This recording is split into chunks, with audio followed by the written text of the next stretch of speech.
let's say ukufunda umele refund imali if imali yakhona more than 100 rand uzoyikhokha to your bank account. That's why kubalulekile ukuthi ama bank details akho wa check.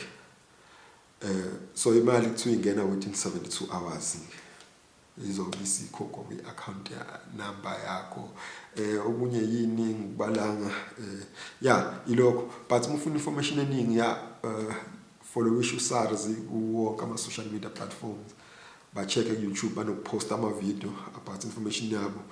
And so lezinto ngibalela ama-data awuthi kuphela ngiwashilela amanye o-provincial because aserious kakhulu lawa asedinga ama-accountant isikhathi esiningi. So lawe engisawashilo njengamanje level ngomhla 7 kahle lapho udinga ukwenza lutho, but udinga ukuthi nje njengamanje ucheck ukuthi zonke into zakho right, personal details, confirm ukuthi email yakho ise-right, confirm ukuthi i-phone number uyisebenzisa ise-right because bazobe kusendela khona ama-OTP, confirm nama banking details yabo, because after mhla ka-6 uyilanga lokugcina mhla 6 ngale kube sekuvaliwe yabo. So and kuyoba umdanti usulungisa into zakho lese bafaka i-account number wrong okwenzakaleni yabo.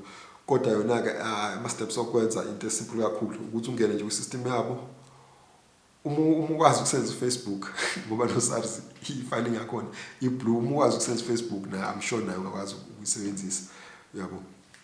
Kube yini maybe ucheck the website yabo uma uthi konto ungayiqondi, but check website yabo, check YouTube banokuposta ama-video ama-steps mawuthi ufuna ukubona ukuthi click kephi. I think konke lokho ngiyabonga.